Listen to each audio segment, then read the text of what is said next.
அருணகிரிநாதர் அருளிய கந்தர் அலங்காரத்தில் இருந்து ஒரு பாடலை தான் இந்த ஆன்மீகம் சார்ந்த பதிவின் மூலம் நாம் தெரிந்து கொள்ளப் போகின்றோம்.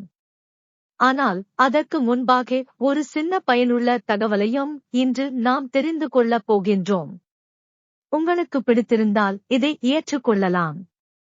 இன்று முருகரிடம் சென்று நல்ல வேலை கிடைக்கவில்லை என்று கேட்கின்றோம். நல்ல வேலையை முருகன் கொடுத்து விடுகின்றான்.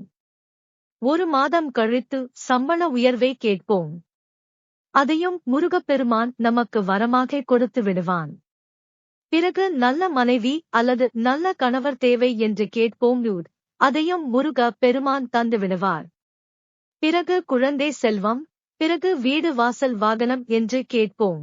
எல்லாவற்றையும் முருகப்பெருமான் நமக்கு வாரி வாரி கொடுத்து கொண்டே இருக்கின்றான். இதில் எந்த சந்தேகமும் கிடையாது. முருகனிடம் எத்தனை முறை சென்று யாசகமாக வரங்களை கேட்டாலும் அவன் இல்லை என்று ஒரு நாளும் மறுத்தது கிடையாது. ஒரு நாள் கோவிலுக்கோ அல்லது ஏதோ ஒரு பொது இடத்துக்கு செல்கின்றோம். யாசகம் கேட்பவர்களில் ஒருவர் முதலில் வந்து நம்மிடம் பணம் வாங்கிவிட்டார். நாமும் தானம் செய்து விட்டோம். நம்மிடம் சில்லறையை வாங்கிக் கொண்டவர் மீண்டும் வந்து நம்மிடம் கை நீட்டினால் என்ன சொல்லுவோம்? இப்போதுதானே 10 ரூபாய் வாங்கினாய், மீண்டும் வந்து எதற்கு பணம் கேட்கிறாய் என்று கேள்வியை எழுப்புவோம். நாம் மட்டும் முருகப்பெருமானிடம் அடுத்தடுத்த யாசகங்களை மீண்டும் மீண்டும் கையேந்தி கேட்கின்றோம்.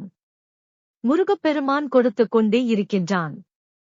நம்மிடம் ஒரு முறை யாசகம் கேட்டு பணம் பெற்றவர் இன்னொரு முறை வந்து பணம் கேட்டாலே கொடுக்க நமக்கு மனம் வரவில்லை. அப்போது முருகப்பெருமான் மட்டும் எதற்கு நமக்கு மீண்டும் மீண்டும் வரம் தர வேண்டும்? சற்று இந்த விஷயத்தை சிந்தித்து பாருங்கள். உங்களுக்கே புரியும். சரி, வெற்றி கடவுள் முருகப்பெருமானை எந்த பாடலை பாடி வழிபாடு செய்தால் நமக்கு வெற்றி மேல் வெற்றி கிடைக்கும் என்பதை இந்த பதிவில் காணலாம்.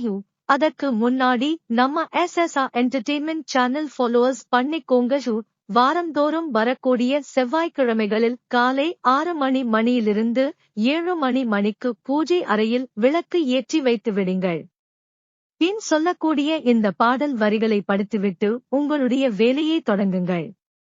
காலையில் இந்த மந்திரத்தை படிக்க நேரம் கிடைக்கவில்லை என்றால் மாலை நேரத்தில் படிக்கலாம். முருகன் கோவிலுக்கு சென்றும் படிக்கலாம்.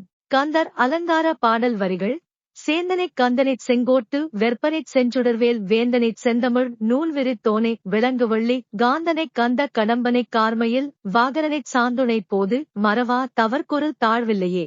இந்த பாடல் வரிகளை படிக்க படிக்க உங்கள் வாழ்க்கையில், வேலையில் இருக்கக்கூடிய பிரச்சனைகள் படிப்படியாக குறையும். அந்த முருகப்பெருமான் உங்களுடனே இருந்து நல்வழியை காண்பித்துக் கொடுப்பான். அதேபோல உங்களிடம் வந்து யாராவது உதவி என்று கேட்டால், அவர்கள் உண்மையிலேயே கஷ்டத்தில் இருப்பவர்களாக இருந்தால் மறக்காமல் உதவி செய்து பழகுங்கள்.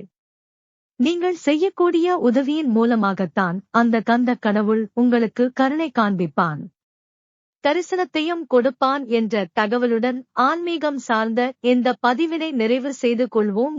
ஓம் சரவணபவ.